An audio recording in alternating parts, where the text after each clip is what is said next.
नमस्कार मंडळी, मी ज्योती तुम्हा सर्वांचं अगदी मनापासून स्वागत करते आपल्या चॅनलच्या एका नवीन व्हिडिओमध्ये, एका नवीन रेसिपीसोबत। आज आपण बनवणार आहोत मच्छीची भाजी। गावाकडील झणझणीत मच्छीची भाजी म्हणजे अस्सल ग्रामीण चवीचा खरा अनुभव। तुम्ही कधी अशी उकडीमध्ये मच्छीचे पीस सोडून मच्छीची भाजी बनवलेली आहे का? मला कमेंट करून नक्की सांगा। गावाकडच्या पारंपरिक पद्धतीने कमी साहित्यात पण भरपूर चवीत बनवलेली ही मच्छीची भाजी अगदी घरगुती पद्धतीने बनवलेली आहे। गावाकडची ताजी ताजी मच्छी, कांदा, लसूण, आलं आणि खास गावठी मसाल्यांमध्ये बनवलेली ही झणझणीत मच्छीची भाजी तुम्ही एकदा नक्की ट्राय करा। चला तर मग वेळ वाया न घालवता पटकन रेसिपीला सुरुवात करूया। आता इथे मी 1.5 किलो मच्छी स्वच्छ धुवून घेतलेली आहे, म्हणजे मच्छीचे असे छोटे पीस करून ही मच्छी मस्त अशी स्वच्छ धुवून घेतलेली आहे 2 ते 3 पाण्याने। त्यानंतर आता वाटण्यासाठी मी काही इथं मसाले घेतलेले आहेत। त्यामध्ये मी इथं 2 ते 3 कांदे बारीक चिरून घेतलेले आहेत। त्यानंतर थोडीशी कोथिंबीर, 10-12 लसणाच्या पाकळ्या, अद्रकचं तुकडं, त्यानंतर खोबरं असं बारीक पातळ कट करून घेतलेलं आहे। त्यानंतर इथे मी 20 ते 25 लाल मिरची घेतलेली आहे। इथं लाल मिरची तुम्ही तुमच्या आवडीनुसार कमी जास्त करू शकता। त्यानंतर आता इथे मी खडे मसाले घेतलेले आहे, 1 वाटी धने घ्यायचे, त्यानंतर चक्रफूल घेतलेला आहे, दालचिनीचे तुकडे घेतलेले आहेत, 2 हिरवी विलायची घेतलेली आहे आणि 8 ते 10 मी इथं काळी मिरी घेतलेली आहे। त्यानंतर इथं 2 चम्मच खसखस घ्यायची, 1 चम्मच जिरं घेतलेलं आहे आणि 2 तेजपान घेतलेले आहे। आता मच्छी थोडी जास्त आहे, म्हणजे 1.5 किलो मच्छी आहे, त्यामुळे आपल्याला मसाले थोडे जास्त घ्यायचे आहे, त्यामुळे रस्सा थोडा घट्टसर बनतो। आता असे हे सर्व मसाले आपल्याला भाजून घ्यायचे आहेत। अगोदर मिरची भाजून घ्यायची। आता मिरचीवरती अगदी थोडंसं तेल घालून मी ही मिरची मस्त मंद गॅसवरती भाजून घेतलेली आहे, तुम्ही पाहू शकता। आता ही मिरची आपण काढून घेऊया। त्यानंतर आपल्याला खडा मसाला भाजून घ्यायचा आहे। या खड्या मसाल्यामध्येच मी तेजपान सुद्धा घालते आणि थोडंसं तेल घालून मंद गॅसवरती अगदी 2 मिनिट आपल्याला हा खडा मसाला सुद्धा भाजून घ्यायचा आहे।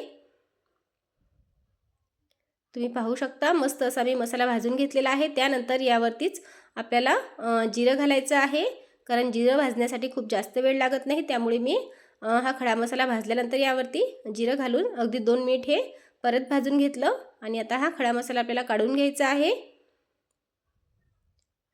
त्यानंतर आता कांदा भाजून घेऊया।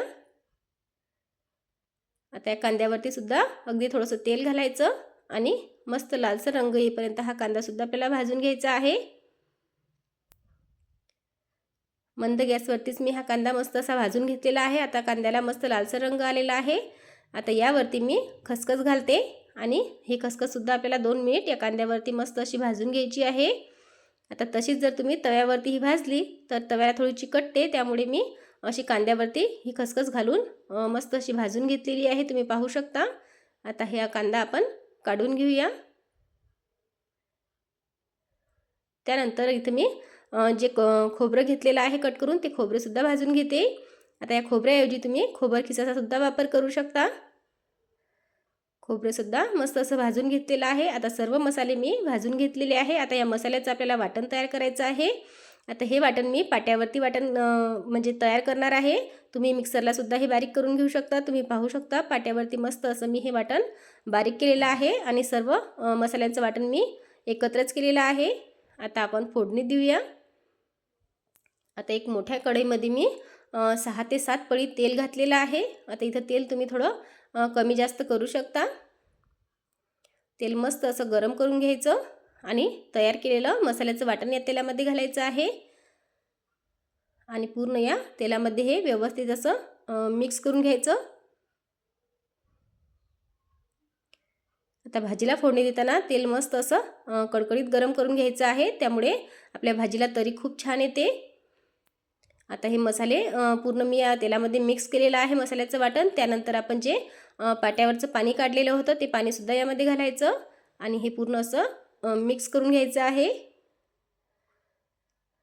त्यानंतर आता हे वाटण आपल्याला अगदी 3 ते 4 मिनिट मंद गॅसवरती परतून घ्यायचं आहे। आता इथं गॅसची फ्लेम मोठी अजिबात करायची नाही, मंद गॅसवरतीच आपल्याला हे वाटण मस्त परतून घ्यायचं आहे, म्हणजे हे मसाले परतून घ्यायचे आहे। अगदी 3 ते 4 मिनिट मी हे मसाले परतून घेतलेले आहे मंद गॅसवरती आणि तुम्ही पाहू शकता मस्त असं या मसाल्याला तेल सुटलेलं आहे।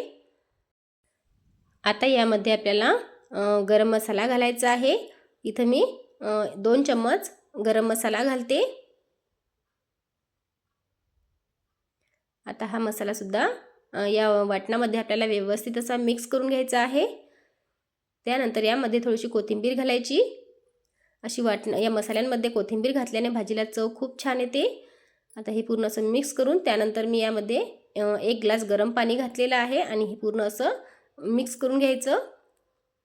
त्यानंतर आता यामध्ये आपल्याला पाणी घालायचं आहे। गरम पाण्याचा इथं वापर करायचा आहे। आता अगदी थोडं थोडं करत मी यामध्ये पाणी घालते, कारण या भाजीचा रस्सा आपल्याला थोडा घट्टसर बनवायचा असतो। कारण आपण मटणाच्या भाजीसाठी जसा रस्सा बनवतो त्यापेक्षा थोडा हा घट्टसर बनवायचा असतो। तुम्ही पाहू शकता मी असा थोडासा घट्टसरच हा रस्सा बनवून घेतलेला आहे। त्यानंतर यामध्ये चवीनुसार मीठ घालायचं, कोथिंबीर घालायची आणि परत हे एकदा पूर्ण असं मिक्स करून घ्यायचं। आता आपल्याला या रश्श्याला मस्त अशी उकळी आणून घ्यायची आहे। आता सुरुवातीला गॅसची फ्लेम थोडी मोठी ठेवायची, म्हणजे 1 उकळी येईपर्यंत गॅसची फ्लेम मोठी ठेवायची आहे। नंतर मंद गॅसवरती अगदी 2 मिनिट आपल्याला या रश्श्याला मस्त अशी उकळी आणून घ्यायची आहे। तुम्ही पाहू शकता मस्त अशी उकळी आलेली आहे आणि मंद गॅसवरती सुद्धा मी 2 मिनिट या रश्श्याला उकळी आणून घेतलेली आहे। त्यानंतर आता गॅसची फ्लेम मंदच ठेवायची आणि यामध्ये आपल्याला जे मच्छीचे पीस आहेत ते सोडायचे आहेत। आता सर्व मच्छी मी यामध्ये सोडते। तुम्ही पाहू शकता मस्त अशी उकळी येत आहे आणि सर्व मच्छी मी यामध्ये सोडलेली आहे। म्हणजे मच्छी न वाफवता किंवा न फ्राय करता डायरेक्ट आपल्याला या रश्श्यामध्ये सोडायची आहे। आणि मच्छीची भाजी मी याच पद्धतीने बनवते, चवीला खूप छान होते। आता सर्व मच्छी मी या रश्श्यामध्ये सोडलेली आहे। आता या रश्श्यामध्ये आपल्याला ही मच्छी सोडल्यानंतर मंद गॅसवरती अगदी 1 ते 2 मिनिटच या भाजीला उकळी आणून घ्यायची आहे आणि अगदी 1 ते 2 मिनिटातच आपली मच्छी अशी शिजल्या जाते। तुम्ही पाहू शकता खूप मस्त अशी आपली मच्छीची भाजी तयार झालेली आहे। अगदी 2 मिनिटच मी ही मच्छी या रश्श्यामध्ये सोडल्यानंतर शिजवून घेतलेली आहे। तुम्ही पाहू शकता मी एक पीस तुम्हाला काढून दाखवते। अगदी 2 मिनिटातच मस्त अशी आपली मच्छी शिजलेली आहे, कारण रस्सा खूप गरम होता त्यामुळे ही मच्छी शिजण्यासाठी खूप जास्त वेळ लागत नाही। आता गॅस लगेच बंद करायचा आणि खूप मस्त झणझणीत अशी आपली मच्छीची भाजी तयार झालेली आहे। ही भाजी चवीला खूप छान लागते। तुम्ही माझ्या या पद्धतीने एकदा ही मच्छीची भाजी नक्की बनवून बघा। आणि मंडळी, तुम्हाला माझी आजची ही रेसिपी कशी वाटली मला कमेंट करून नक्की सांगा। आवडल्यास एक लाईक नक्की करा। लाईक केल्यानंतर हाईप करायला अजिबात विसरू नका। आणि जर तुम्ही आपल्या चॅनलवरती पहिल्यांदा आला असाल तर चॅनलला सबस्क्राईब करा, सोबतच बेल आयकॉन प्रेस करा, कारण अशाच नवनवीन रेसिपी मी तुमच्यासाठी घेऊन येत असते। भेटूया अशाच नवीन रेसिपीसोबत, तोपर्यंत धन्यवाद।